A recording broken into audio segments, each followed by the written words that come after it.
Você já sentiu a frustração de clamar a Deus com toda a sua fé, de trabalhar incansavelmente e de viver de forma correta apenas para se deparar com um silêncio ensurdecedor?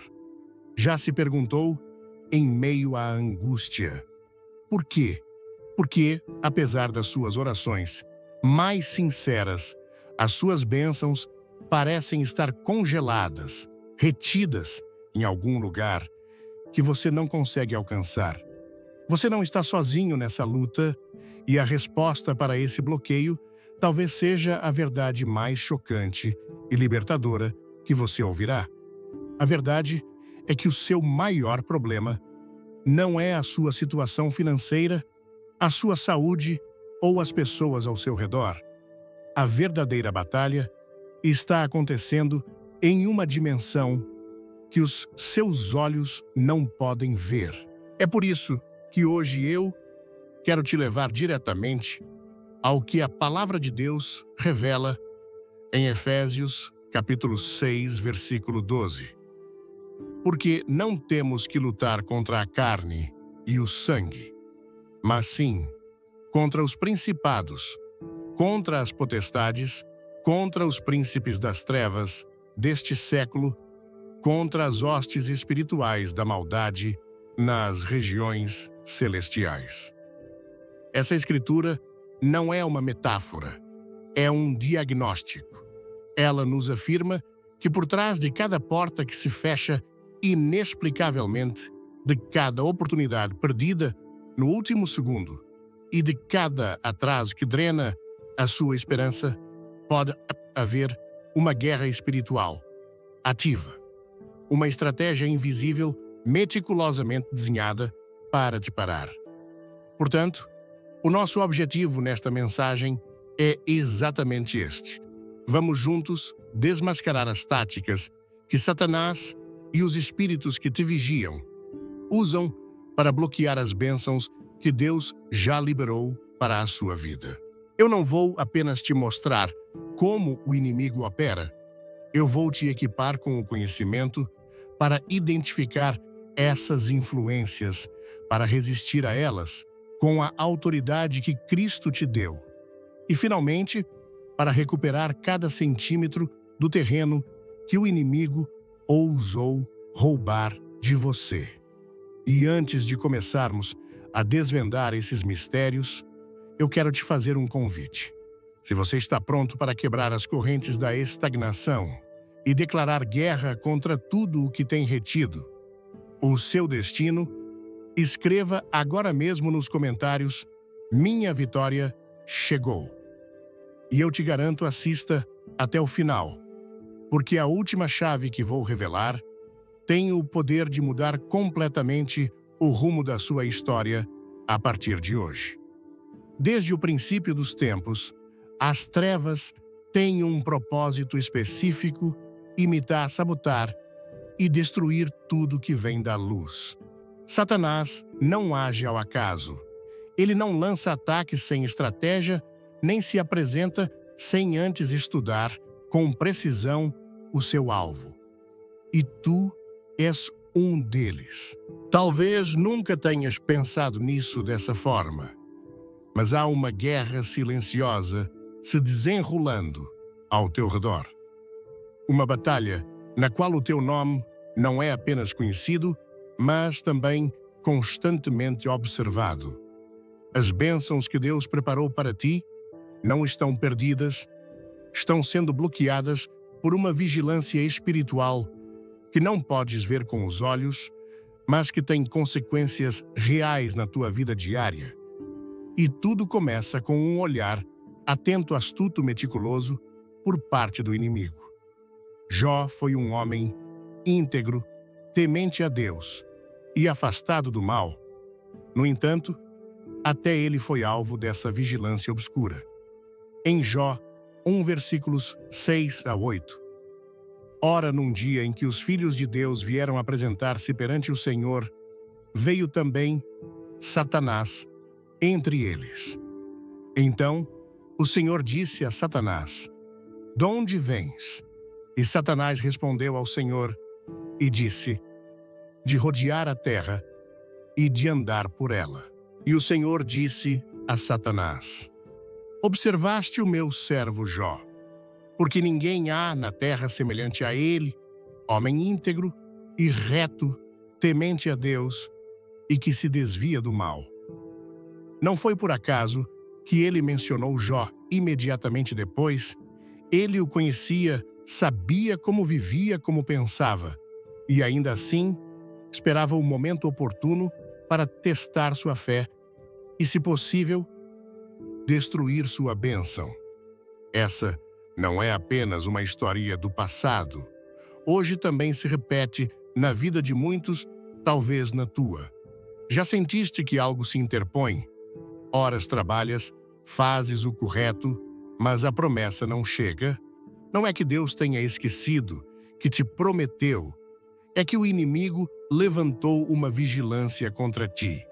Espíritos designados para te observar, detectar teus pontos fracos, teus padrões emocionais, tuas tentações mais silenciosas. E uma vez que compreendem por onde podem entrar, começa o bloqueio. Nem sempre o fazem com violência evidente. Muitas vezes usam atrasos, confusão, cansaço espiritual. São formas de guerra que não deixam feridas visíveis, mas desgastam a tua fé. Pedro também advertiu com firmeza. Em 1 Pedro 5, versículo 8, sede sóbrios e vigilantes, porque o vosso adversário, o diabo, anda ao redor, como leão que ruge, buscando a quem devorar. Ele não está parado, não descansa, não ignora. Anda ao redor, observando cuidadosamente quem está distraído o suficiente para não notar sua presença, quem está ferido o bastante para não resistir ao próximo ataque, quem baixou a guarda em sua vida espiritual. E quando encontra alguém assim, não tarda a agir. Essa vigilância espiritual não se apresenta com espetáculos ou fenômenos chamativos.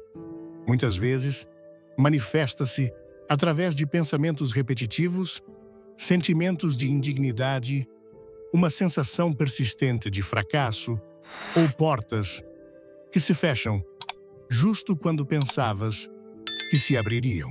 São táticas de invisibilidade com as quais o inimigo atua para que não o percebas, para que penses que é apenas má sorte ou que talvez Deus não esteja tão interessado em ti como antes. Antes de começarmos, deixe seu like para apoiar o canal, mas essa é a mentira mais eficaz do inimigo, fazer-te crer que a tua bênção não chegará porque não a mereces. A verdade é que foste abençoado desde antes de nascer. Efésios 1, versículo 3, declara com autoridade: Bendito seja o Deus e Pai de nosso Senhor Jesus Cristo, que nos abençoou com toda bênção espiritual nos lugares celestiais em Cristo. Essas bênçãos já estão decretadas, já existem, mas o inimigo as vigia, porque sabe que se as receberes, cumprirás o teu propósito. Sabe que se chegares a caminhar na plenitude do que Deus disse sobre ti, sua influência sobre outros também enfraquecerá. Por isso, ele tenta impedir teu avanço, por isso te estuda. Jesus mesmo foi observado pelo inimigo desde o início de seu ministério. Em Lucas 4, versículos 1 a 3, Jesus, cheio do Espírito Santo, voltou do Jordão e foi levado pelo Espírito ao deserto. E por 40 dias foi tentado pelo diabo. E naqueles dias não comeu coisa alguma, e terminados, ele teve fome. E disse-lhe o diabo: Se tu és filho de Deus, dize a esta pedra que se transforme em pão. Satanás esperou 40 dias para tentá-lo. Não o atacou imediatamente. Estudou em seu momento de fome de fraqueza física, de isolamento.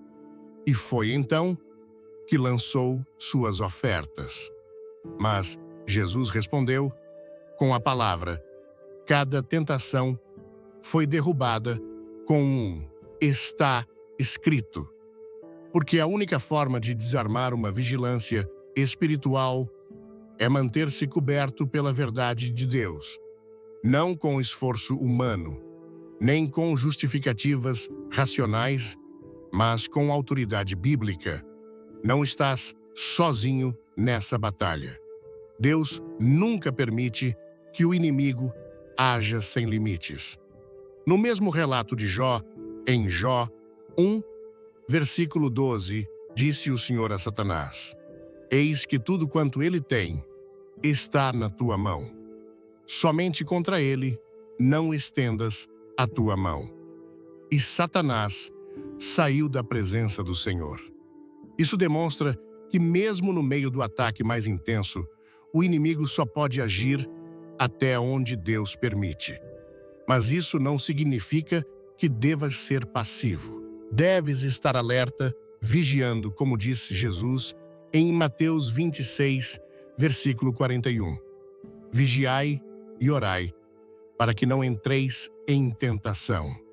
O espírito, na verdade, está pronto, mas a carne é fraca. Há momentos em que sentimos um cansaço sem causa aparente, um peso na alma, uma luta emocional sem razão lógica.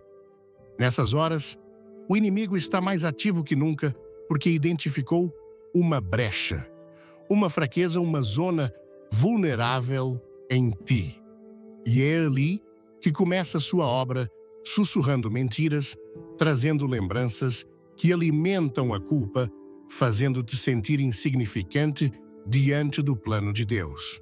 E se conseguires acreditar nele, sua estratégia funcionou, porque não precisa te destruir fisicamente, basta que abandones tua fé. Mas Deus te deu ferramentas para resistir. A armadura espiritual, descrita em Efésios 6, versículos 13 a 17. Portanto, tomai toda a armadura de Deus para que possais resistir no dia mau, e havendo feito tudo, ficar firmes. Estai, pois, firmes, tendo cingidos os vossos lombos com a verdade, e vestida a couraça da justiça, e calçados os pés na preparação do evangelho da paz, tomando sobretudo o escudo da fé, com o qual podereis apagar todos os dardos inflamados do maligno. Tomai também o capacete da salvação e a espada do Espírito, que é a palavra de Deus. Essa armadura não é uma metáfora poética, é um manual de defesa contra a vigilância demoníaca. O cinto da verdade, a couraça da justiça, o escudo da fé, o capacete da salvação. Cada peça é vital, porque cada dia, sem exceção, está sendo observado. E cada decisão que tomas pode fortalecer tua defesa ou abrir uma porta desnecessária. Lembro-me de uma história real, de uma mulher que orava fervorosamente por sua família, seus filhos, seu ministério. Tudo parecia estagnado. Os empregos não duravam. As doenças se repetiam, os conflitos familiares eram constantes. Até que um dia, em meio a uma oração, sentiu a direção do Espírito para fazer uma limpeza espiritual em sua casa. Ao revisar certos objetos, encontrou vários elementos herdados relacionados a práticas ocultas. Não lhes dera importância, mas eles serviam como ponto de vigilância espiritual. Quando os removeu, tudo começou a mudar, porque o inimigo não precisa de uma porta grande para entrar, apenas de uma fresta aberta. Em 2 Coríntios 2, versículo 11, Paulo nos adverte: para que Satanás não se aproveite de nós, pois não ignoramos as suas maquinações. Isso nos ensina que ignorar a forma como ele atua é o que o torna mais perigoso, porque onde há ignorância espiritual, há vantagem para o inimigo, mas quando sua estratégia é exposta, seu poder enfraquece. Hoje, podes começar a mudar essa história. Se você ama conteúdos que edificam, comente e compartilhe com um amigo. Podes começar perguntando-te quais áreas da minha vida estão sendo observadas, onde sinto mais pressão espiritual, que pensamentos se repetem com força e tentam me afastar do caminho. Esses indícios não são casuais, são sinais de uma vigilância em curso.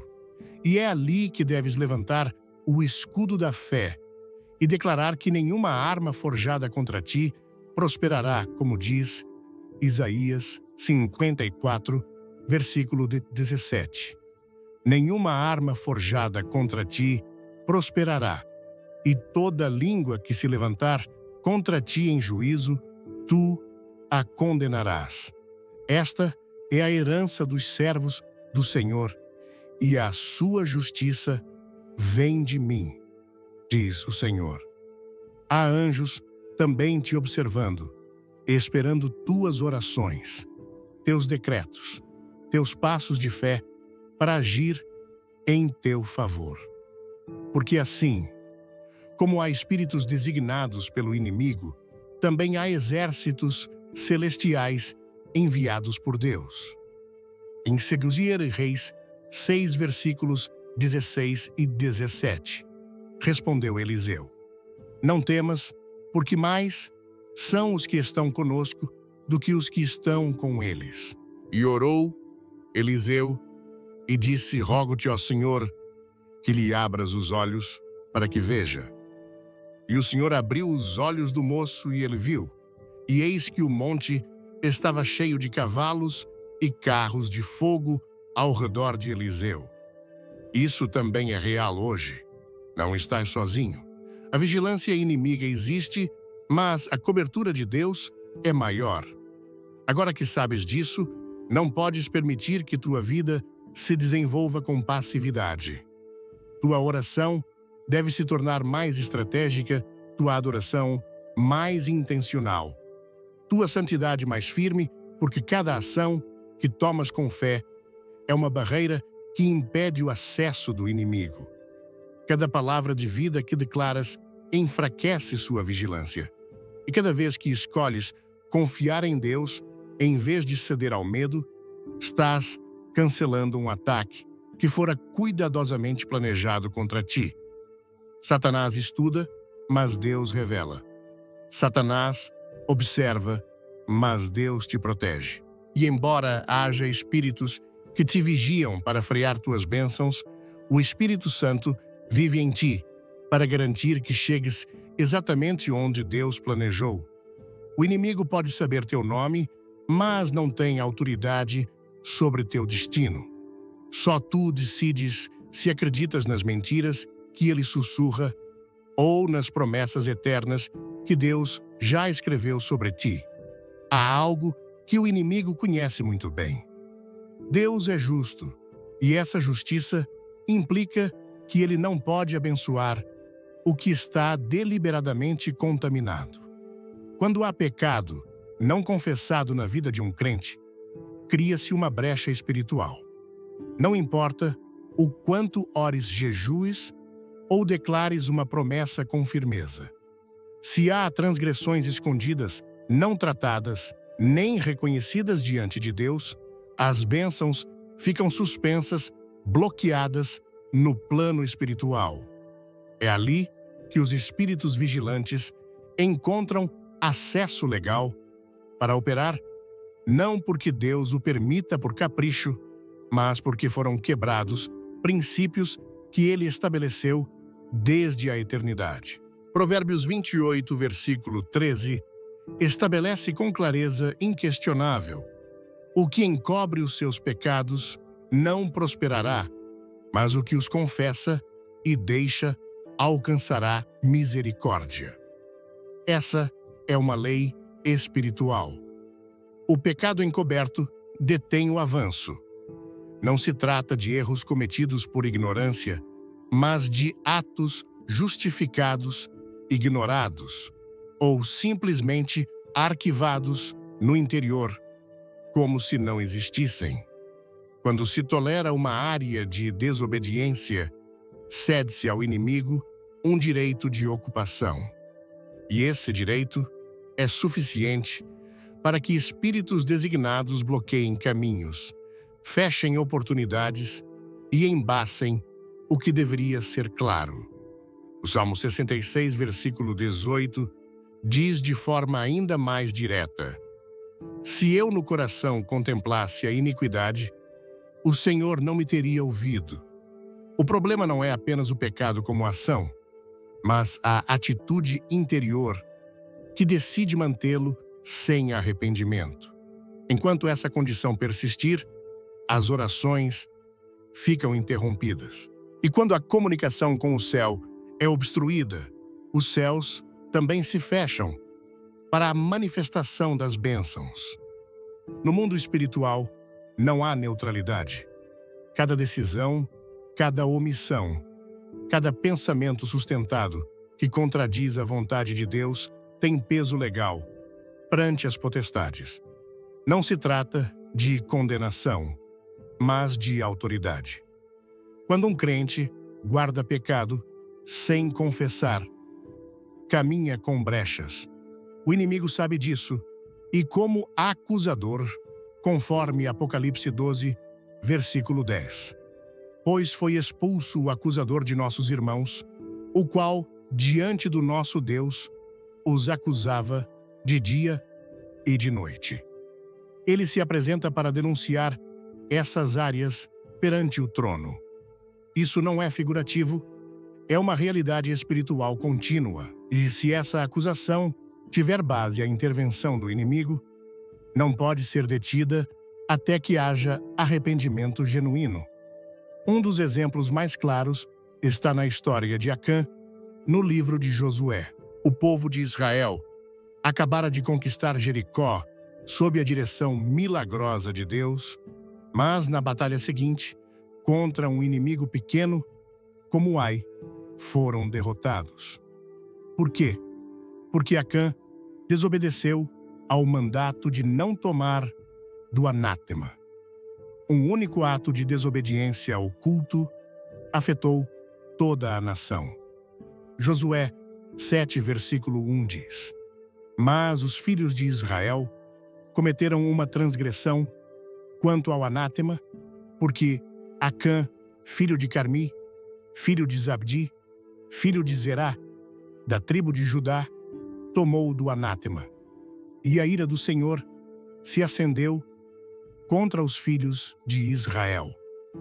Embora apenas um tenha pecado, Deus tratou a situação como uma contaminação coletiva, porque o oculto no acampamento abria uma porta que o inimigo podia usar contra todos.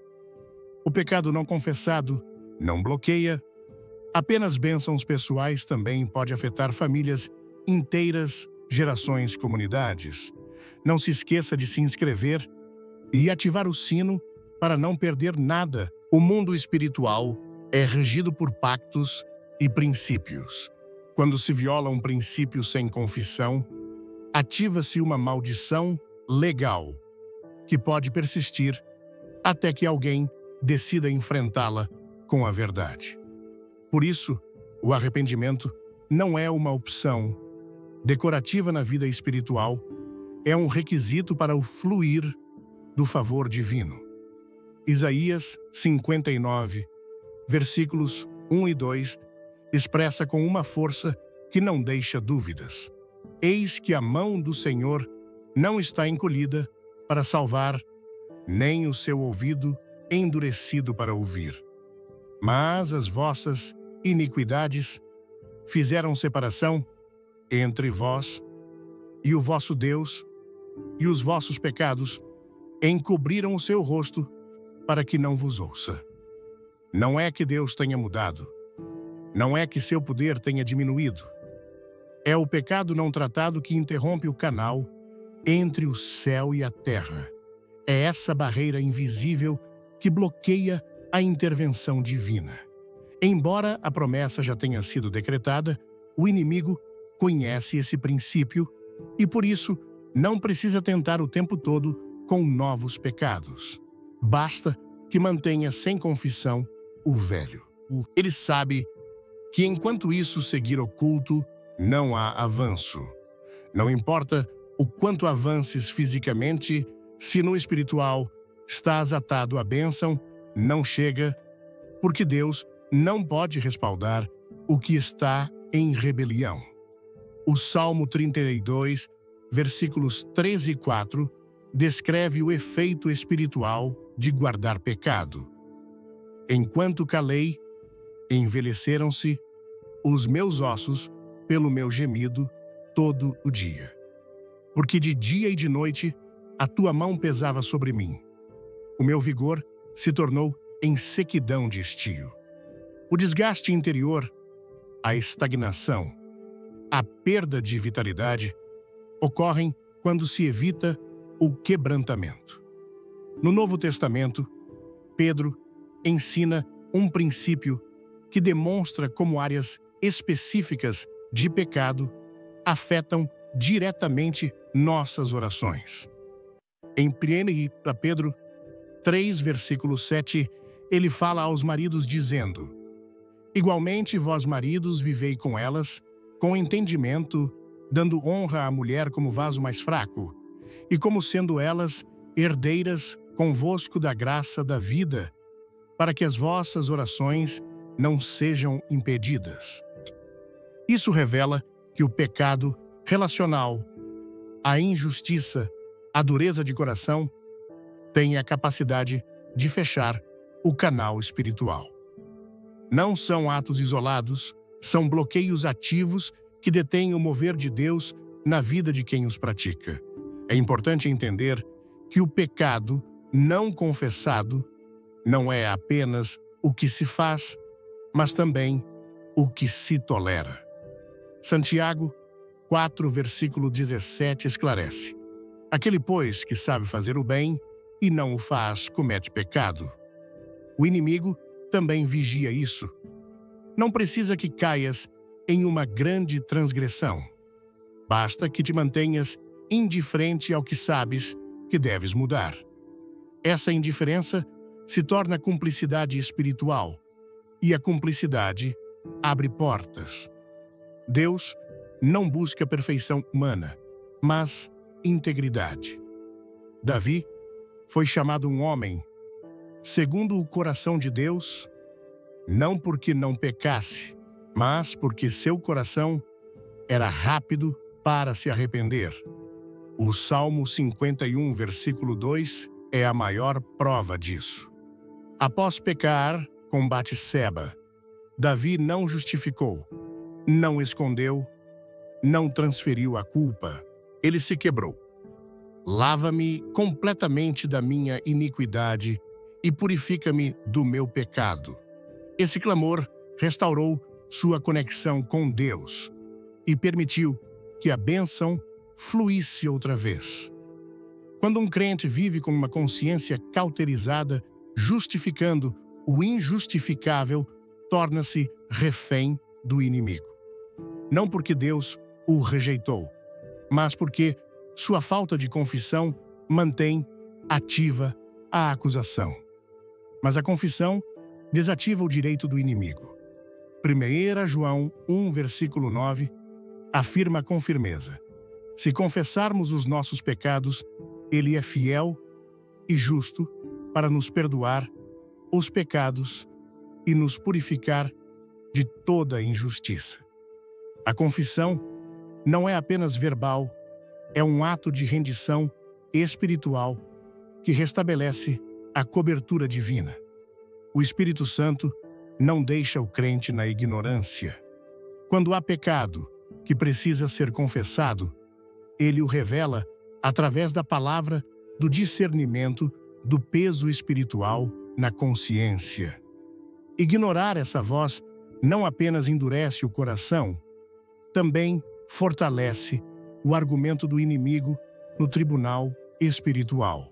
O julgamento espiritual não se baseia em aparências externas, mas em condições internas. Por isso, Jesus foi tão enfático em Mateus 23, versículo 27, ao denunciar a hipocrisia dos fariseus: sois semelhantes a sepulcros caiados, que por fora parecem belos, mas por dentro estão cheios de ossos de mortos e de toda imundícia. Deus olha o coração e é ali que se decide se a bênção será liberada ou retida. Porque a bênção não é apenas um ato de favor, é uma manifestação de alinhamento. Quando o coração está limpo, quando não há duplicidade, quando se rompe o pacto com o pecado, então o céu responde. Então, as orações sobem sem resistência. Então, as promessas encontram terra fértil para germinar. No plano espiritual, nada é acidental. Cada bênção detida tem uma causa, e se não se trata de vigilância inimiga externa, então deve-se examinar o estado interno. O Salmo 39, versículos 23 e 24, expressa uma oração que deve se tornar prática constante. Sonda-me, ó Deus, e conhece o meu coração. Prova-me e conhece os meus pensamentos. Vê se há em mim algum caminho mau e guia-me pelo caminho eterno. Fique até o final a uma revelação especial, esperando por você. Essa busca honesta por pureza interior desarma qualquer acusação do inimigo. Porque quando não há pecado oculto, não há argumento legal. E sem argumento, não há direito de obstrução. Cada vez que um crente confessa e se aparta uma porta, se fecha ao inimigo. Cada ato de arrependimento é uma declaração de guerra contra os espíritos que vigiavam essa área. E cada rendição autêntica restabelece o fluxo do favor divino. O inimigo não pode operar onde a santidade é ativa. Não pode bloquear o que foi purificado. Não pode tocar o que está coberto pelo sangue de Cristo. Essa é a verdade que restaura, que liberta, que desativa toda estratégia de sabotagem espiritual. O pecado não confessado é uma prisão invisível, mas o arrependimento é a chave que abre as portas e deixa que as bênçãos de Deus entrem como um rio impetuoso. Porque o céu não está fechado, está esperando que o coração se abra. O inimigo sabe que as emoções humanas não são apenas reações momentâneas, mas canais espirituais que podem inclinar a alma para a luz ou arrastá-la para as trevas. As bênçãos de Deus não são apenas freadas por ataques externos ou portas abertas pelo pecado. Também podem ficar suspensas quando os pensamentos, sentimentos e estados emocionais são manipulados desde as trevas. Satanás e os espíritos que te observam não apenas estudam tuas ações, mas monitoram tuas emoções, identificam os momentos de maior vulnerabilidade e semeiam pensamentos estratégicos que distorcem tua percepção da realidade espiritual. A alma é a ponte entre o espírito e o corpo. Ali habitam a mente, a vontade e as emoções. Quando a alma é sacudida por emoções desordenadas, enfraquece-se a capacidade de discernir o que Deus está fazendo.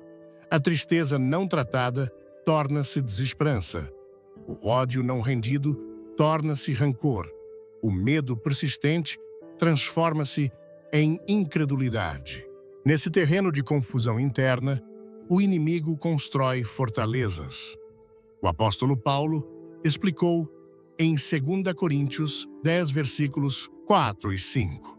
Porque as armas da nossa milícia não são carnais, mas poderosas em Deus para a destruição de fortalezas, derrubando argumentos e toda altivez que se levanta contra o conhecimento de Deus. As fortalezas não são edifícios físicos, são estruturas mentais formadas por emoções manipuladas que se opõem ao que Deus já disse. Uma mente abatida é uma porta espiritual para a estagnação. Uma emoção cronicamente desordenada pode paralisar os passos de fé necessários para receber o que o céu já decretou. O inimigo sabe disso.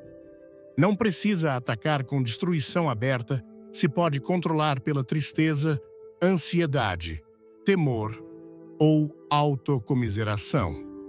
Se consegue manter uma pessoa presa em seu mundo emocional, desconectada da verdade de Deus, então conseguiu desativar uma única arma visível.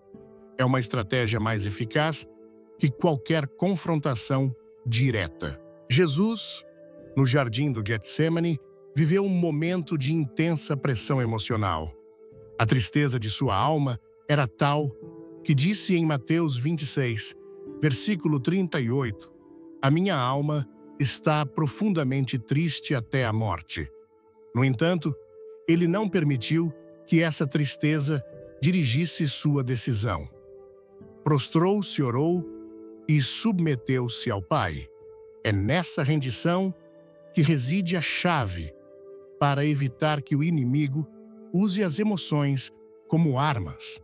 Quando se escolhe obedecer, apesar da dor, quando se ora mesmo com o coração carregado, quando se decide avançar, embora tudo no interior grite o contrário. Então, a alma é governada pelo Espírito e não pelas circunstâncias.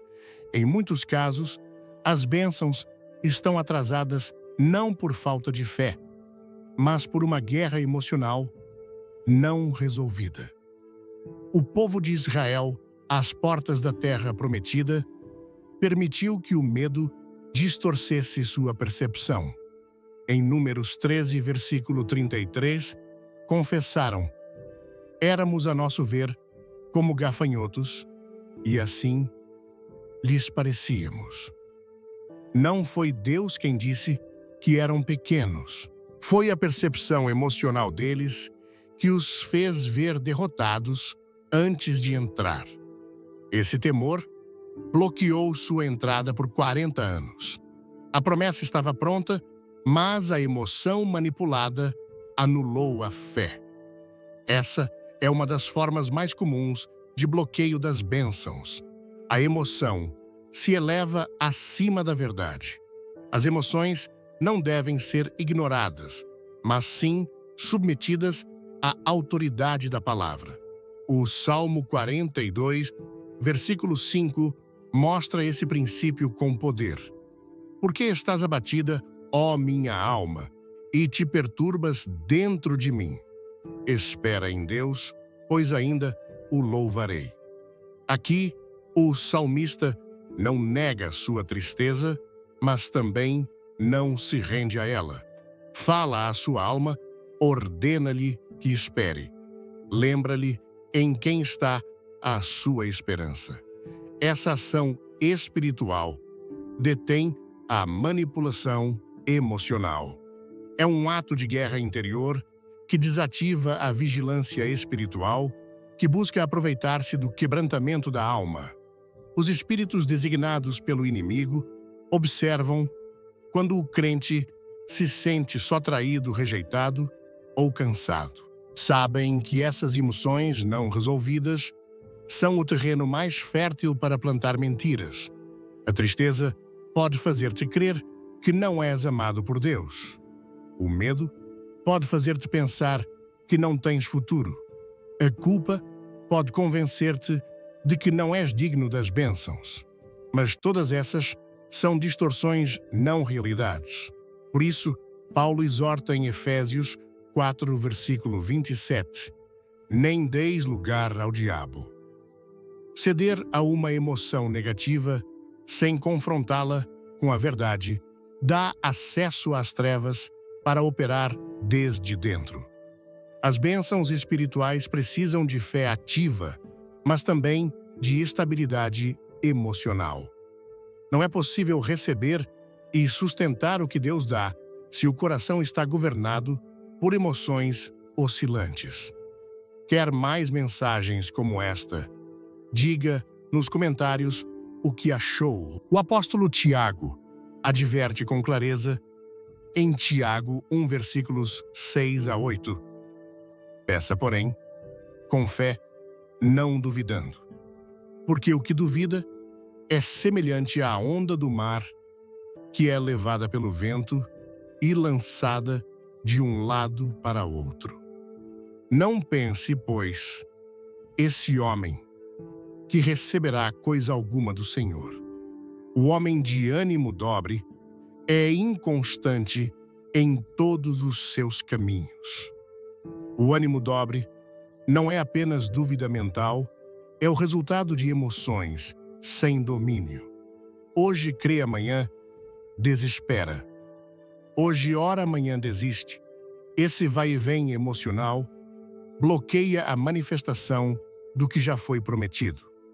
O inimigo não pode criar emoções, mas pode manipular contextos para provocá-las. Pode semear pensamentos, agitar o ambiente, usar palavras alheias para acender feridas internas. Por isso, é vital fortalecer o espírito com a palavra todos os dias. Romanos 12, versículo 2, exorta: não vos conformeis com este século, mas transformai-vos pela renovação do vosso entendimento. Essa renovação desativa os esquemas emocionais que o inimigo usa como armadilhas invisíveis. A manipulação emocional nem sempre se apresenta com dor evidente. Às vezes, disfarça-se de apatia, indiferença ou autossuficiência. Todo estado emocional que desconecte a alma da dependência ativa de Deus é uma armadilha. O orgulho, por exemplo, é uma emoção inflada que leva o crente a confiar em sua própria força. E quando isso ocorre, o fluir do céu se detém. Provérbios 16, versículo 18, sentencia: antes da ruína vem a soberba, e antes da queda, a altivez de espírito. O inimigo vigia para detectar esses momentos em que a alma começa a se exaltar, porque sabe que ali pode operar sem resistência. A palavra ensina que o domínio próprio é fruto do Espírito. Gálatas 5, versículo 22 enumera: mas o fruto do Espírito é amor, alegria, paz, paciência, benignidade, bondade, fé, mansidão, domínio próprio. Esse domínio próprio é a autoridade sobre as emoções. Quando esse fruto é desenvolvido, a vigilância do inimigo fica frustrada. Já não pode ativar tristeza crônica, nem angústia constante, nem paralisia emocional, porque a alma foi treinada na obediência. Deus não ignora as emoções humanas, mas também não permite que elas governem o destino. Em 1 Reis 19, Elias, após ter visto o fogo descer do céu e derrotado os profetas de Baal, caiu em um estado de desespero emocional tão profundo que pediu a morte, mas Deus não o repreendeu. Deu-lhe descanso, alimentou-o, restaurou-o. Depois lembrou-o de sua missão. Isso demonstra que, embora as emoções possam sacudir até os mais espirituais, elas não são a verdade final. A vontade de Deus se impõe acima do sentir do momento. Há bênçãos que não chegaram, não porque Deus as negou, mas porque a alma ainda não está preparada para recebê-las. Um coração ansioso pode desviar uma promessa. Uma mente ofuscada pode interpretar mal uma direção divina. Por isso, é vital cultivar a paz como estado interior. Filipenses 4, versículos 6 e 7 instrui: Não andeis ansiosos por coisa alguma. Antes, em tudo, pela oração e súplica com ação de graças, sejam os vossos pedidos conhecidos diante de Deus.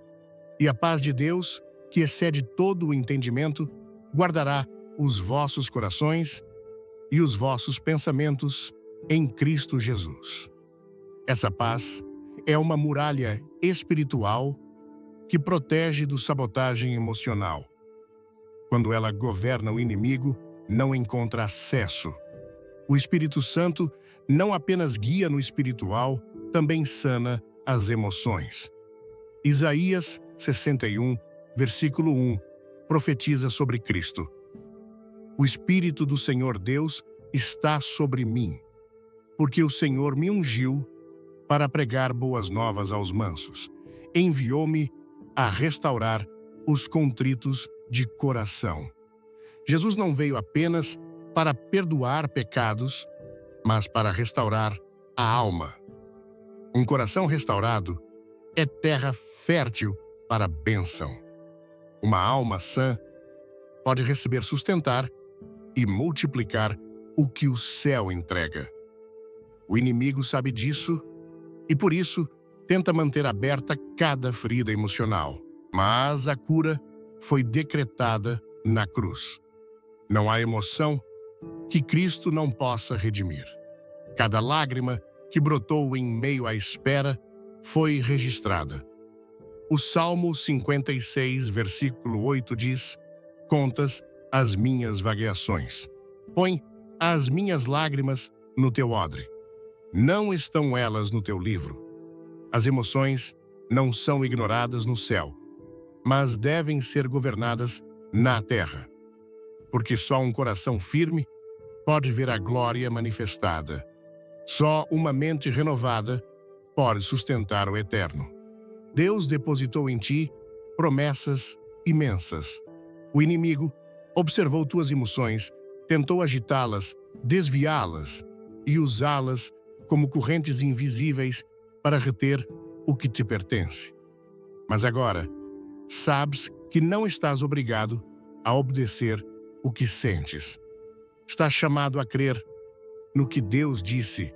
Tua identidade não está nas emoções. Tua identidade está em Cristo e Ele não muda. Quando a alma se submete ao Espírito, os céus se abrem e o que esteve bloqueado pela confusão, ansiedade ou medo começa a fluir com liberdade. Um dos métodos mais perigosos que o inimigo utiliza não é o ataque direto, nem mesmo a tentação evidente, é a distração. Porque enquanto uma pessoa se mantém ocupada com o insignificante, não consegue se concentrar no eterno. Enquanto seus olhos estão fixos no urgente, o importante se desvanece. Satanás não sempre busca te destruir com força. Muitas vezes, só precisa que te entretenhas o suficiente para esquecer o que Deus te confiou. Assim, ele bloqueia tuas bênçãos sem que sequer percebas. A distração é uma arma silenciosa, mas letal. Desvia sem golpear, cega, sem ferir, entorpece sem se opor abertamente. O inimigo sabe que se conseguir afastar tua atenção da voz de Deus, o próximo a cair será tua obediência, depois tua constância e, finalmente, teu propósito. Porque ninguém pode caminhar em uma direção que não está vendo claramente. E se não caminhas rumo ao cumprimento do propósito, também não te posicionas para receber as bênçãos designadas para esse caminho. Quando Jesus visitou a casa de Marta e Maria, deixou registrada uma lição profunda sobre essa estratégia espiritual. Em Lucas 10, versículo 42, Marta se ocupava com os afazeres, enquanto Maria se assentava aos pés do Mestre. Jesus lhe disse: Marta, Marta, estás ansiosa e perturbada com muitas coisas, mas uma só coisa é necessária. E Maria escolheu a boa parte que não lhe será tirada. Marta não fazia nada errado. Estava servindo, mas sua atividade, embora útil, tornou-se um véu que a afastou do essencial. Essa é a essência da distração espiritual, ocupar-se tanto com o correto que se esquece o crucial. As bênçãos que Deus quer entregar não se posicionam em qualquer lugar. Estão associadas ao cumprimento de um propósito, ao desenvolvimento de uma relação profunda, à manutenção de uma vida centrada no eterno. Quando se perde esse foco, perde-se também a capacidade de reconhecer as portas que Deus abre, porque nem sempre elas vêm como esperamos, nem sempre brilham, nem sempre são evidentes. Algumas bênçãos se apresentam como instruções, outras como silêncios, outras como processos que exigem discernimento.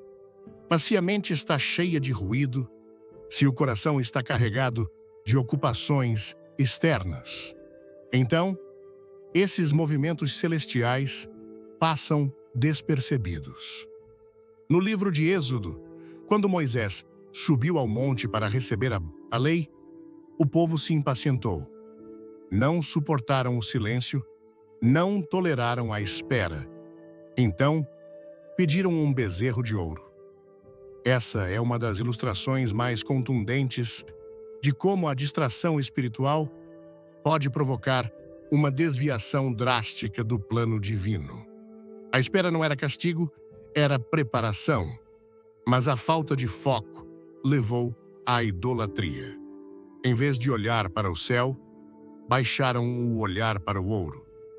Trocaram a glória de Deus por uma imagem feita por mãos humanas. E com isso, atrasaram o cumprimento das promessas. Hoje o inimigo não precisa levantar ídolos visíveis. Basta alimentar a ansiedade, multiplicar as atividades, encher as agendas, estimular comparações constantes, gerar dependência do imediato. Tudo que mantiver tua atenção longe do rosto de Deus, o que enfraquecer teu tempo de oração, o que substituir a meditação na palavra por distrações emocionais ou digitais, torna-se um obstáculo espiritual. E onde há obstáculo, há retenção. Paulo advertiu sobre isso com urgência. Em 2 Timóteo 2, versículo 4, disse: nenhum soldado em serviço se embaraça com negócios desta vida a fim de agradar aquele que o alistou. O soldado que se distrai em assuntos secundários torna-se ineficaz, e um crente enredado no temporal não pode discernir o eterno. Essa é uma realidade inelutável. O espiritual exige foco, não se manifesta na confusão, nem se revela em meio à desordem. O céu se abre sobre corações atentos, sobre mentes dispostas, sobre vidas que decidiram priorizar o invisível acima do imediato. Quando se perde o foco, também se perde a fome. E sem fome espiritual, não há busca fervorosa. E sem busca, não há encontro. A distração espiritual vai matando lentamente o desejo de intimidade com Deus. Começa com pequenos descuidos, um dia sem oração, uma noite sem palavra, uma semana sem reflexão, até que, sem saber, como a alma se encontra seca, a direção divina torna-se confusa e as bênçãos começam a parecer distantes, inalcançáveis. A parábola do semeador, em Mateus 13, versículo 22, mostra claramente como a semente símbolo da palavra e das promessas de Deus pode ser sufocada pelos cuidados da vida. Jesus explicou: o que foi semeado entre espinhos é o que ouve a palavra, mas os cuidados deste século e a sedução das riquezas sufocam a palavra e ela fica infrutífera. Essa é a armadilha perfeita do inimigo: fazer-te crer que estás ouvindo a Deus, quando na realidade estás cercado de espinhos que impedem que essa palavra produza fruto. Não há bênção que se sustente sem profundidade. Não há promessa que se ative em um terreno dividido. O coração não pode estar dividido entre Deus e as distrações, porque onde há duplicidade, há instabilidade, e onde há instabilidade, o inimigo encontra vantagem. O crente que se deixa levar por cada corrente emocional, cada tendência, cada urgência, vive desfocado. E o desfoque é a anticâmara da esterilidade espiritual. Deus não está em competição com tua agenda. Ele não grita por atenção, ele espera, observa, fala no secreto. Mas se os ouvidos estão saturados de outras vozes, se a alma está presa em ritmos que não permitem pausa, se o pensamento está fragmentado por múltiplos interesses, então a voz de Deus fica sepultada, e sem sua voz não há direção. Sem direção não há obediência, e sem obediência não há cumprimento de propósito. O inimigo estuda o que mais facilmente te distrai. Sabe quais temas roubam tua concentração, quais áreas geram ansiedade, quais estímulos reduzem tua sensibilidade espiritual, e usa tudo isso como parte de sua estratégia de retenção. Não precisa roubar tuas bênçãos se pode manter-te longe do lugar onde elas se manifestam. A distração não te tira o que Deus tem para ti, apenas te impede de chegar a tempo. O Espírito Santo é quem guia para toda a verdade, mas sua guia não é imposta, é revelada. E a revelação precisa de espaço de silêncio, de priorização. Quando Paulo escreveu em Colossenses 3, versículo 2, pensai nas coisas do alto e não nas que são da terra. Não estava dando um conselho opcional. Estava apontando o caminho para não cair na armadilha do ruído.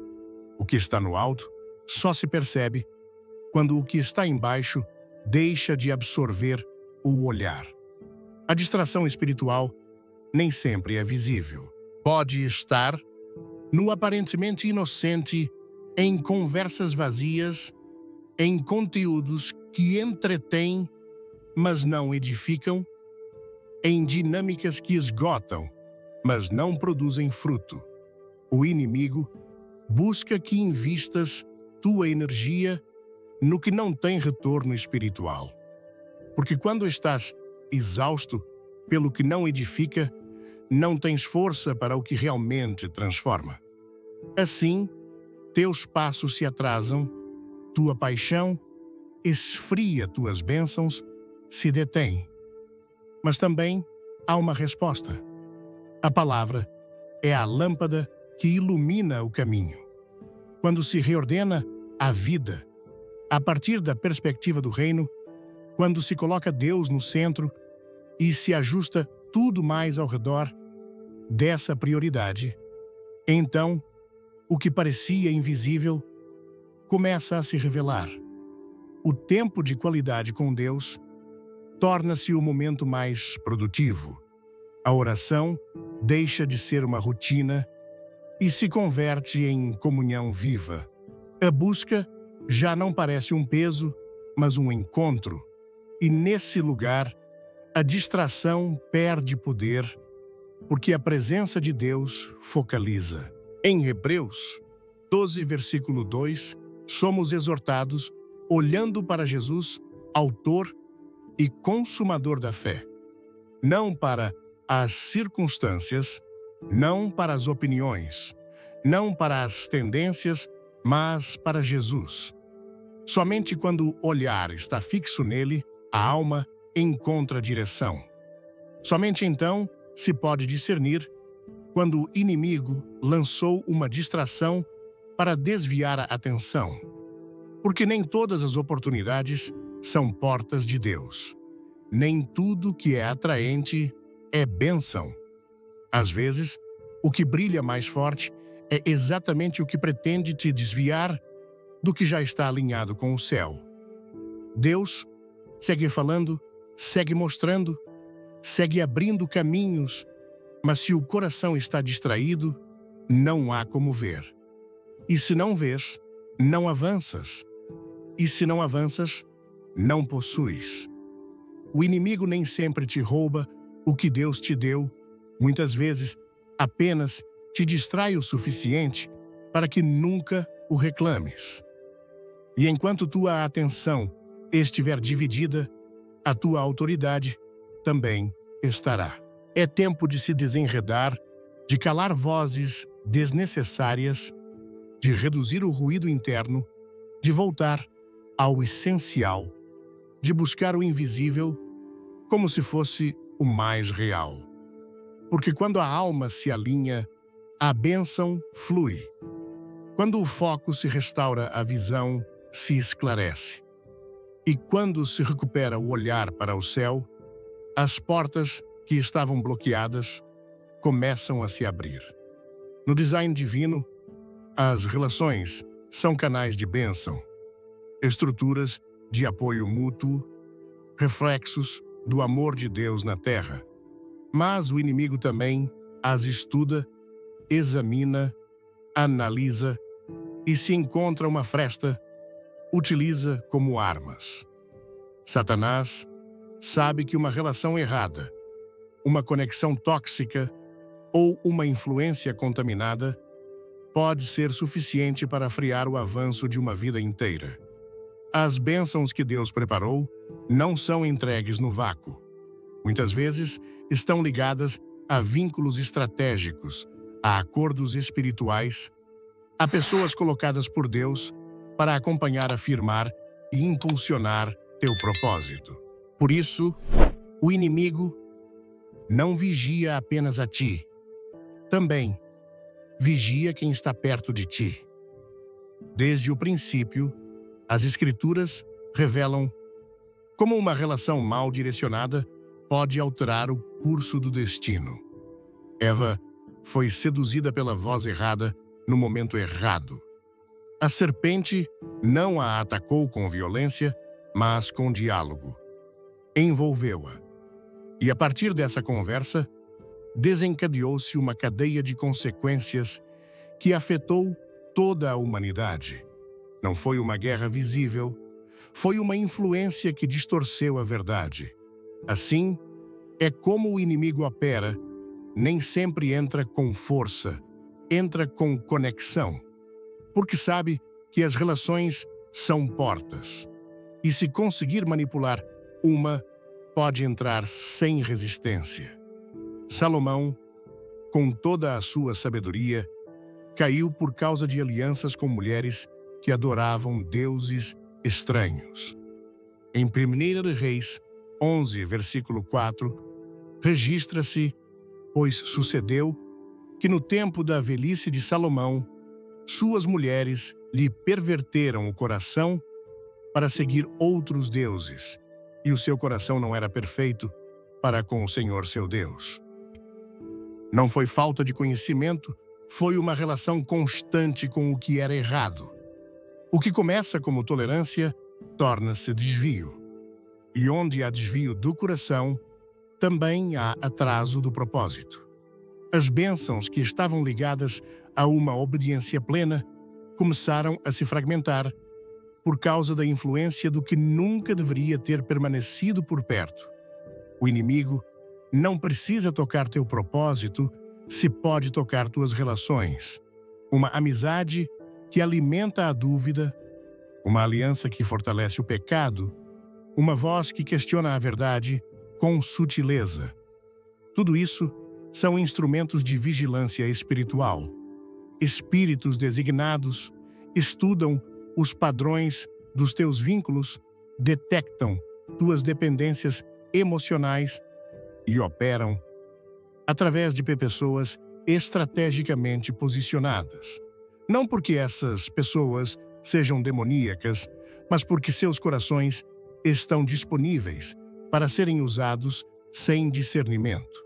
E se tu não exercitas teu discernimento, também te tornas vulnerável a ser influenciado. Jesus foi radical nesse princípio. Em Mateus 16, versículo 23, depois que Pedro tenta dissuadi-lo de ir à cruz, ele responde: "Para trás de mim, Satanás. És para mim um tropeço, porque não pensas nas coisas de Deus, mas nas dos homens." Pedro não era um inimigo, era um discípulo amado, mas sua falta de alinhamento momentâneo foi suficiente para que o inimigo falasse através dele. Jesus não hesitou em repreendê-lo, não porque odiasse Pedro, mas porque discernia a influência por trás de suas palavras. Assim, se protege uma missão, discernindo qual voz vem de Deus e qual apenas parece boa, mas não é. Muitas bênçãos não chegam porque o ambiente emocional está contaminado. A alma torna-se instável quando está em constante exposição a influências que não edificam. Provérbios 13, versículo 20 afirma: "O que anda com os sábios será sábio, mas o companheiro dos tolos será destruído." Não é apenas uma advertência ética, é uma lei espiritual. A atmosfera que te rodeia tem poder para acelerar ou deter o cumprimento do que Deus te prometeu. Se tuas relações não se alinham com o propósito, tornam-se uma resistência invisível que impede o avanço. O apóstolo Paulo instruiu com firmeza em 2 Coríntios 6, versículo 14: "Não vos prendais a um jugo desigual com os incrédulos, pois que sociedade tem a justiça com a injustiça." Esse princípio não se limita ao casamento. Estende-se a toda aliança profunda que comprometa a tua obediência. Um jugo desigual nem sempre é evidente no início. Pode começar com simpatia, com boa intenção, com apoio aparente. Mas, a longo prazo, toda relação que não te empurra para Deus inevitavelmente te afastará. E o que primeiro parecia companheirismo termina sendo distração, desgaste ou até desvio. O inimigo sabe disso. Não precisa te enviar um ataque frontal, se pode te colocar ao lado de alguém que desvalorize tua fé, que questione tuas convicções, que minimize tua busca, porque o ambiente que habitas determina o que cresce em teu interior. Se o que ouves todos os dias não edifica, não inspira, não te chama a subir mais alto, então está sendo condicionado espiritualmente, e onde há condicionamento, há estagnação. As bênçãos de Deus requerem um ambiente de fé, de obediência, de reverência. Sem isso, elas se bloqueiam. Em Gálatas 5, versículo 7, Paulo lamenta: "Corriais bem? Quem vos impediu de obedecer à verdade?" Não pergunta o quê, mas quem. Porque muitas vezes não é a circunstância que desvia, é a pessoa errada no momento crucial. E se não há vigilância espiritual sobre as relações, pode-se perder em minutos o que levou anos para construir. Por isso, a Bíblia insiste tanto na prudência, no discernimento, na santidade relacional.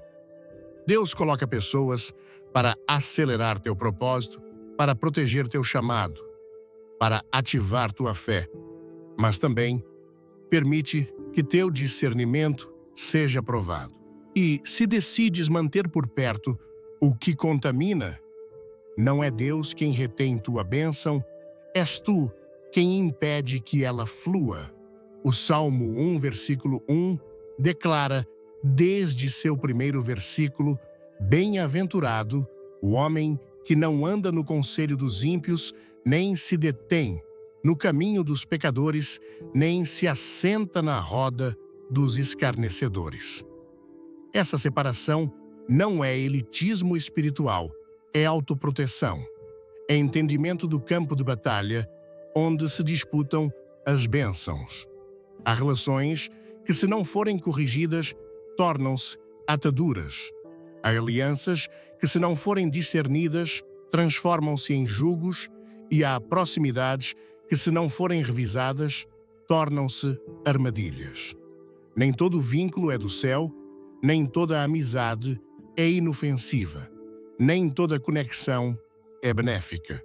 O inimigo sabe que não poderá tocar o que Deus já abençoou, mas pode te cercar de vozes que te façam duvidar dessa bênção, que a desacreditem, que a atrasem.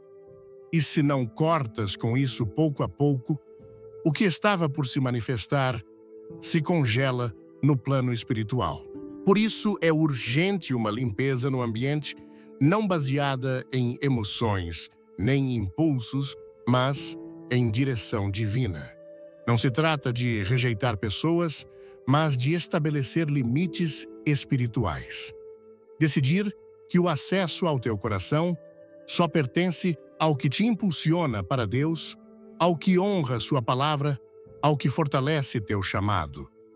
Se isso está claro, as bênçãos fluem com liberdade, porque onde há acordo com o céu, há rompimento na terra.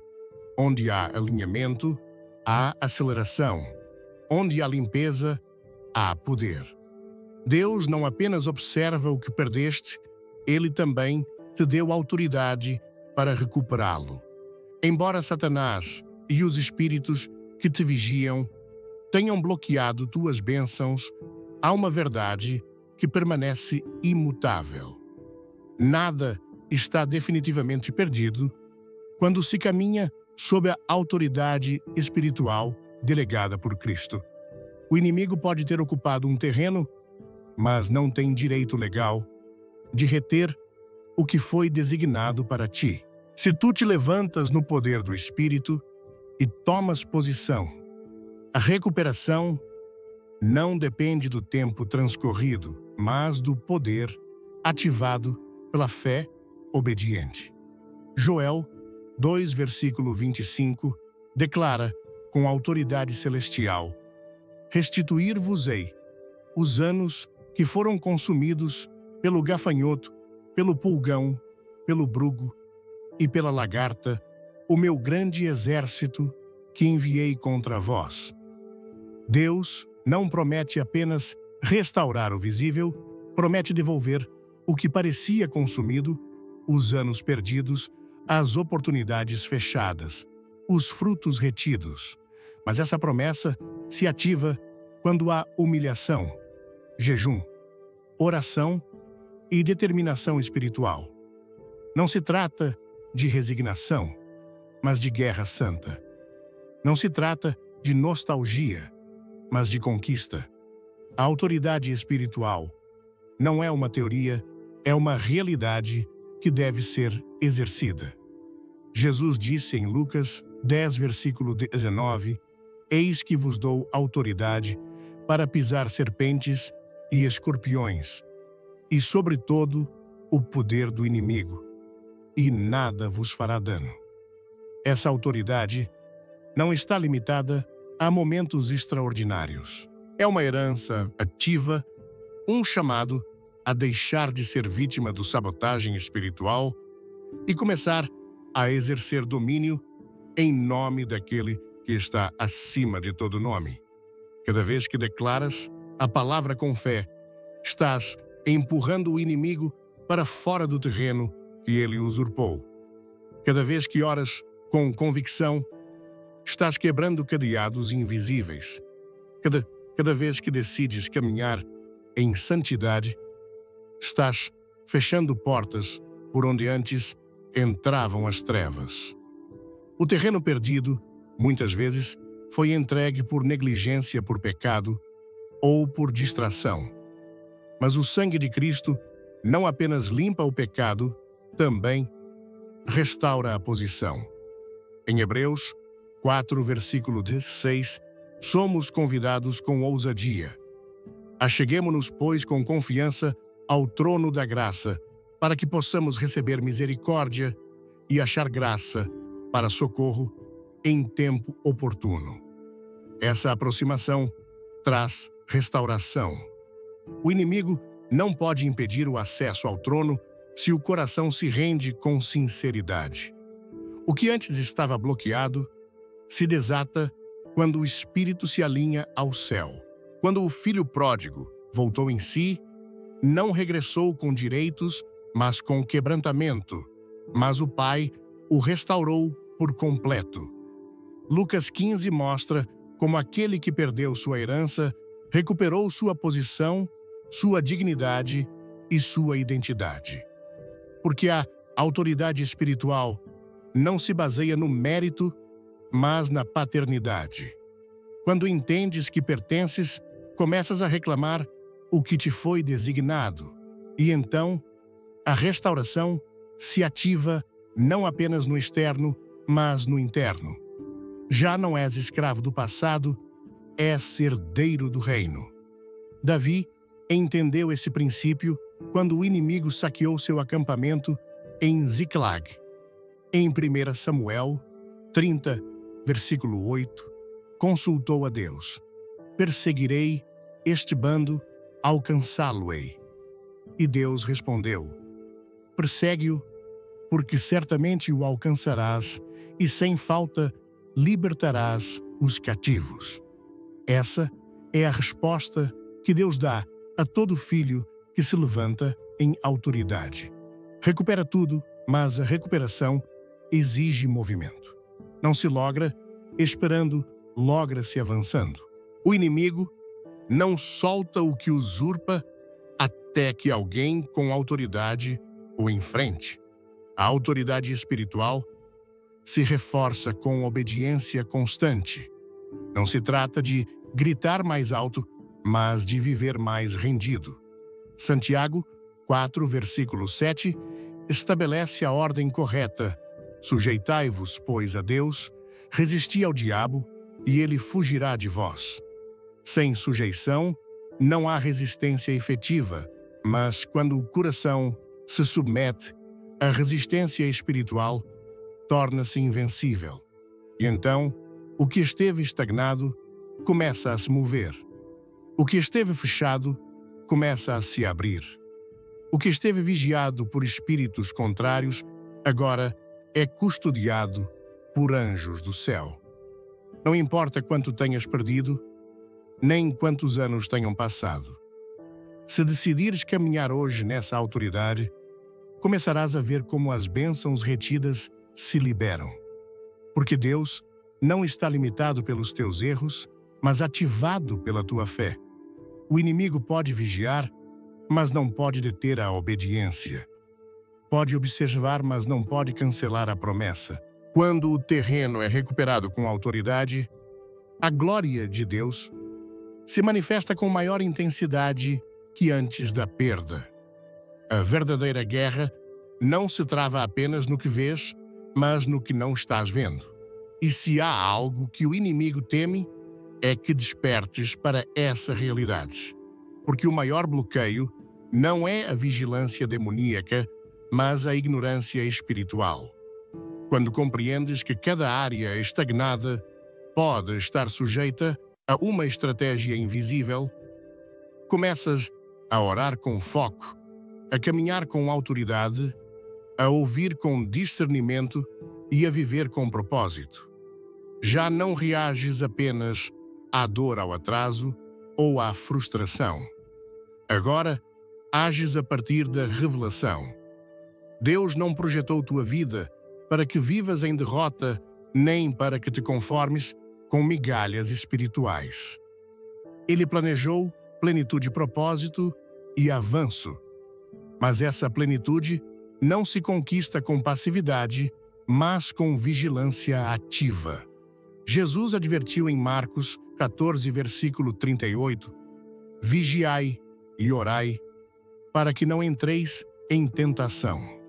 Vigiar não é apenas evitar o pecado, é manter os olhos da alma abertos para detectar toda interferência que pareça inofensiva, mas que foi desenhada para roubar teu destino. O inimigo se especializa em parecer irrelevante, mas quando decides não ignorar mais os sinais, quando te determinas a ver o que antes toleravas, então toda artimanha perde poder. Não é apenas o que o inimigo te tira, é o que tu permites que ele retenha. E quando decides que não haverá mais terreno cedido, influência admitida, nem bênção detida, sem resposta espiritual, então o céu começa a respaldar tuas decisões, porque as bênçãos não caem por acaso. Elas se desatam quando há uma vida alinhada, um espírito aceso e um coração decidido. E é exatamente aí que tu entras, porque agora sabes que o que parecia um simples atraso pode ter sido um bloqueio cuidadosamente armado, mas também sabes que não estás sozinho, que não lutas em tuas forças, que não enfrentas as trevas desde a fraqueza, mas desde a posição de um filho redimido, autorizado, fortalecido pelo Espírito. Depois de desmascararmos cada estratégia, cada tática de vigilância, cada método de bloqueio que o inimigo usa para tentar frear o propósito de Deus na sua vida, talvez você se sinta sobrecarregado. Talvez o peso de uma guerra invisível pareça esmagador. Talvez você olhe para trás e veja os anos perdidos, as portas fechadas, as feridas emocionais, as distrações que roubaram seu foco e as relações que te desviaram do caminho. E se pergunte: ainda há esperança? É possível recuperar o que foi perdido? E é exatamente aqui, neste ponto de questionamento, que a mensagem deixa de ser sobre o que o inimigo fez e passa a ser sobre o que você vai fazer a respeito. Porque a maior mentira que o inferno já contou é que você é uma vítima indefesa, esperando por um resgate. Isso não é verdade. A verdade que tem o poder de quebrar todas as correntes hoje é que você não é uma vítima. Você é um soldado equipado, um herdeiro, comissionado, um portador de uma autoridade que faz o inferno tremer. É por isso que a solução final, o antídoto para toda a estratégia de sabotagem espiritual, não é uma nova fórmula mágica, mas a ativação de um poder que já reside em você. Jesus Cristo, ao morrer na cruz e ressuscitar, não apenas perdoou seus pecados, ele desarmou principados e potestades, e ele não guardou essa vitória para si. Ele a delegou. Ouça com atenção o que ele mesmo declarou em Lucas, capítulo 10, versículo 19. Eis que vos dou poder para pisar serpentes e escorpiões e toda a força do inimigo, e nada vos fará dano algum. Observe a linguagem. Ele não disse, eu talvez vos dê. Ele disse, eis que vos dou. Não é uma promessa futura. é uma herança presente, a autoridade para pisar, para esmagar, para anular. Toda a força do inimigo já foi entregue a você. Você não luta para obter a vitória. Você luta a partir da vitória que Cristo já conquistou. O inimigo pode ter ocupado um terreno em sua vida por negligência, por pecado não confessado, por ignorância espiritual ou por feridas abertas, mas ele não tem o direito legal de permanecer ali quando um filho de Deus, consciente de sua identidade, se levanta em autoridade e ordena que ele saia. A sua posição em Cristo está acima de qualquer estratégia demoníaca. E isso nos leva diretamente ao nosso chamado à ação, ao ponto de virada da sua história. Não basta saber que você tem autoridade. Você precisa exercê-la. A revelação sem ação gera apenas frustração. Portanto, a partir de hoje, a sua vida espiritual precisa se transformar em 3 frentes de batalha decisivas. Primeiro, você precisa se engajar na recuperação ativa. A passividade termina agora. Olhe para a história de Davi em Ziclag, em 1 Samuel, capítulo 30. Os inimigos haviam saqueado seu acampamento, levado suas esposas, seus filhos e todos os seus bens. O desespero era total. Mas Davi não ficou paralisado pela dor. Ele consultou a Deus e a resposta divina foi um comando de ação. Persegue-os, porque de certo os alcançarás e tudo libertarás. Deus não disse: sente-se e espere que eu trarei tudo de volta. Ele disse: levante-se, persiga, lute, porque a minha unção está sobre a sua ação para garantir a vitória. Da mesma forma, Deus te diz hoje: persiga. Persiga sua cura, persiga sua libertação financeira, persiga a restauração da sua família. Como? Usando as armas que Ele te deu. Declare a palavra de Deus em voz alta sobre a sua situação. Transforme suas orações de pedidos tímidos em decretos de autoridade. Jejue, não para convencer Deus, mas para subjugar sua carne e afiar seu espírito. Viva em santidade, não como um fardo, mas como uma muralha de fogo que fecha todas as brechas para o inimigo. A recuperação exige movimento. O inimigo não devolve o que roubou por educação. Ele só solta quando é confrontado por alguém que sabe quem é em Cristo. Em segundo lugar, você precisa adotar um estilo de vida de vigilância ativa. O maior bloqueio na vida de um crente não é a vigilância demoníaca, mas a sua própria ignorância espiritual. Você não pode mais se dar ao luxo de ser passivo. Jesus advertiu: vigiai e orai, para que não entreis em tentação. Vigiar é mais do que apenas evitar o pecado óbvio. É treinar os olhos da sua alma para enxergar o que não é visto. É começar a prestar atenção nos padrões. Que tipo de pensamento negativo sempre retorna para te atormentar?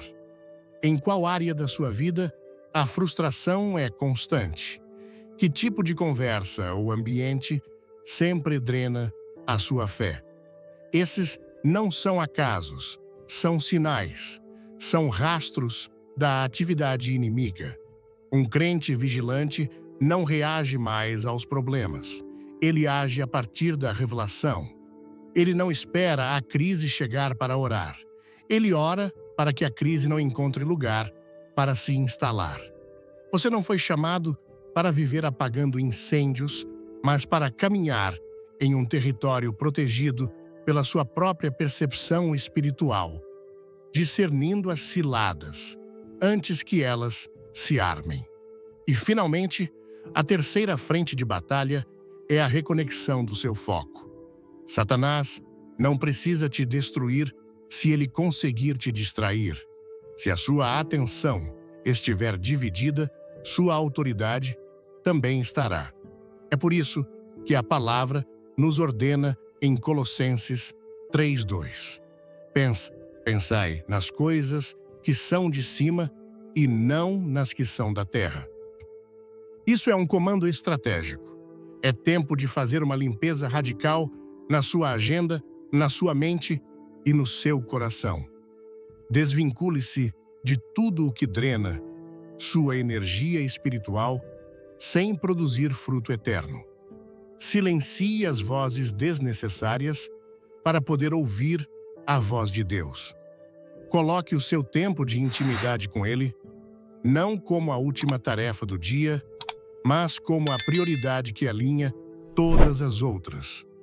Quando você coloca Deus no centro, tudo o que é periférico perde o poder sobre você. Quando o seu olhar está fixo em Jesus, o autor e consumador da sua fé, como diz Hebreus 12:2, você para de ser jogado de um lado para o outro pelas ondas das circunstâncias. O seu foco determina o seu fluxo. Onde há foco no reino, há fluxo de poder. Há clareza de direção e as portas que estavam bloqueadas pela confusão começam a se abrir uma após a outra. Portanto, a grande mensagem de esperança que quero deixar selada em seu espírito é esta: você tem o poder de mudar a sua realidade. As bênçãos de Deus não são automáticas. Elas são ativadas por uma fé que age, por uma vida que vigia e por um coração que se submete. Deus não está limitado pelos seus erros do passado, mas ele é ativado pela sua obediência no presente. O que o inimigo tentou usar para te destruir se tornará o palco da glória de Deus na sua vida. A promessa de Joel 2:25 não é apenas poesia, é um decreto celestial para você. E restituir-vos-ei os anos que comeu o gafanhoto. Deus não promete apenas restaurar o que você perdeu. Ele promete devolver o tempo que foi consumido. Ele pode acelerar o seu processo e fazer em uma estação o que levaria uma vida inteira. Então, agora, eu te convido a tomar uma decisão, não apenas a ouvir, mas a responder. Onde quer que você esteja, eu quero que você se levante, se possível, ou pelo menos se posicione em seu coração e faça desta oração a sua declaração de guerra, o seu decreto de libertação. Repita comigo com toda a sua fé. Pai Celestial, em nome de Jesus, eu me apresento diante de Ti. Eu reconheço que não luto contra pessoas, mas contra forças espirituais. Hoje, eu renuncio a toda passividade, ignorância e distração. Eu me arrependo por cada porta que abri ao inimigo através do pecado da negligência ou de alianças erradas. Pelo sangue de Jesus, eu fecho cada uma dessas portas agora. Eu tomo a autoridade que Cristo me deu. Eu declaro que toda estratégia de vigilância contra a minha vida está quebrada. Todo plano de bloqueio está cancelado. Eu ordeno a todo espírito de atraso, de confusão e de estagnação que saia da minha vida, da minha família e das minhas finanças em nome de Jesus. Eu persigo e recupero tudo o que foi roubado. Eu declaro que os anos consumidos me serão restituídos. A partir de hoje, eu caminho como um guerreiro vigilante com meu foco em Cristo e recebo o fluir sem impedimentos das bênçãos que Tu já preparaste para mim. O meu tempo de derrota acabou. O meu tempo de vitória começou agora. Em nome de Jesus, amém e amém. Se você fez esta oração, saiba que os céus se moveram em seu favor. Agora, caminhe nessa autoridade viva, essa verdade, e veja as muralhas começarem a ruir. Deus te ama, Ele está contigo e a sua vitória é inevitável.